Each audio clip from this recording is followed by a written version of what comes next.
ਮਠਿਆਈ ਦੀ ਦੁਕਾਨ ਤੋਂ ਲਵਲੀ ਪ੍ਰੋਫੈਸ਼ਨਲ ਯੂਨੀਵਰਸਿਟੀ ਤੇ ਹੁਣ ਆਮ ਆਦਮੀ ਪਾਰਟੀ ਵੱਲੋਂ ਰਾਜ ਸਭਾ ਜਾਣ ਵਾਲੇ ਅਸ਼ੋਕ ਮਿੱਤਲ। ਇਹਨਾਂ ਦੀ ਕਹਾਣੀ ਬੇहद ਦਿਲਚਸਪ ਹੈ। Ashok Mittal Lovely professional university LPU ਦੇ ਚਾਂਸਲਰ ਨੇ, ਯਾਨੀ ਕਿ ਸੰਸਥਾਪਕ ਨੇ। ਇਹਨਾਂ ਨੇ ਹੀ ਇਹ ਲਵਲੀ ਪ੍ਰੋਫੈਸ਼ਨਲ ਯੂਨੀਵਰਸਿਟੀ ਦੀ ਸ਼ੁਰੂਆਤ ਕੀਤੀ ਸੀ। ਲਵਲੀ ਪ੍ਰੋਫੈਸ਼ਨਲ ਯੂਨੀਵਰਸਿਟੀ ਇਸ ਸਮੇਂ ਦੇਸ਼ ਦੀਆਂ ਸਭ ਤੋਂ ਵੱਡੀਆਂ ਪ੍ਰਾਈਵੇਟ ਯੂਨੀਵਰਸਿਟੀਜ਼ 'ਚ ਇੱਕ ਹੈ। 600 ਏਕੜ 'ਚ ਫੈਲੀ ਇਸ ਯੂਨੀਵਰਸਿਟੀ 'ਚ 50 ਤੋਂ ਜ਼ਿਆਦਾ ਦੇਸ਼ਾਂ ਦੇ ਵਿਦਿਆਰਥੀ ਪੜ੍ਹਦੇ ਨੇ। ਇਸ ਦੀ ਸਥਾਪਨਾ ਅਸ਼ੋਕ ਮਿੱਤਲ ਨੇ ਸਾਲ 2001 ਚ ਕੀਤੀ ਸੀ, ਯਾਨੀ ਕਿ ਅੱਜ ਤੋਂ 21 ਸਾਲ ਪਹਿਲਾਂ, ਤੇ ਘੱਟ ਸਮੇਂ 'ਚ ਹੀ ਇਹ ਦੇਸ਼ ਦੇ ਟੌਪ ਯੂਨੀਵਰਸਿਟੀਜ਼ ਦੇ ਰੈਂਕ 'ਚ ਆ ਗਈ।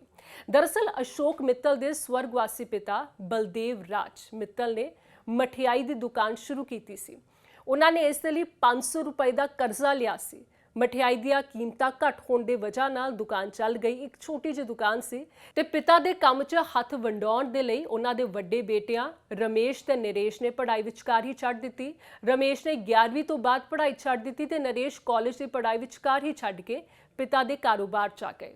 ਸਭ ਤੋਂ ਛੋਟੇ ਬੇਟੇ ਅਸ਼ੋਕ ਮਿੱਤਲ ਨੇ ਪੜ੍ਹਾਈ ਪੂਰੀ ਕੀਤੀ ਤੇ ਲਾਅ 'ਚ ਗ੍ਰੈਜੂਏਸ਼ਨ ਕੀਤੀ।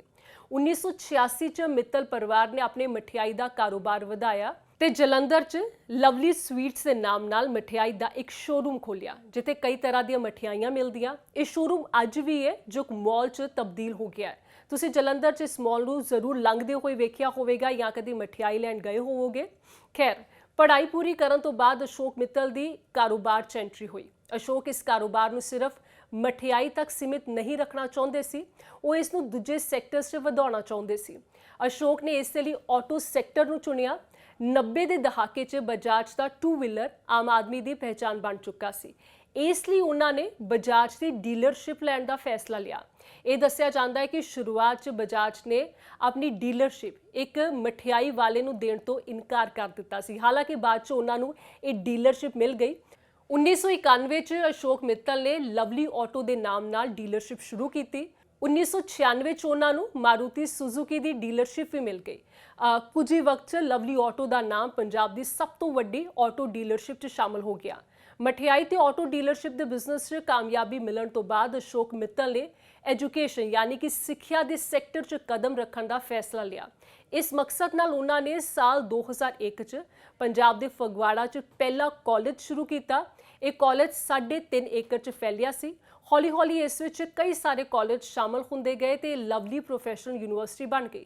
2 ਸਾਲ ਤੱਕ ਚੱਲੀ ਕਾਗਜ਼ੀ ਕਾਰਵਾਈ ਤੋਂ ਬਾਅਦ 2005 'ਚ ਪੰਜਾਬ ਸਰਕਾਰ ਨੇ ਲਵਲੀ ਪ੍ਰੋਫੈਸ਼ਨਲ ਯੂਨੀਵਰਸਿਟੀ ਨੂੰ ਯੂਨੀਵਰਸਿਟੀ ਦਾ ਦਰਜਾ ਦਿੱਤਾ।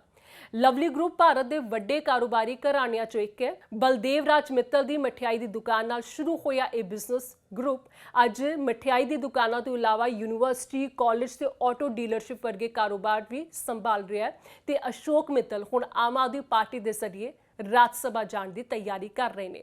ਬਾਕੀ ਤੁਸੀਂ ਇਸ ਖਬਰ ਤੇ ਕੀ ਕੁਝ ਕਹਿਣਾ ਚਾਹੋਗੇ, ਕਮੈਂਟ ਕਰਕੇ ਦੱਸੋ ਤੇ ਵੇਖਦੇ ਰਹੋ ਪੰਜਾਬ ਤੱਕ। ਸਤਿ ਸ਼੍ਰੀ ਅਕਾਲ।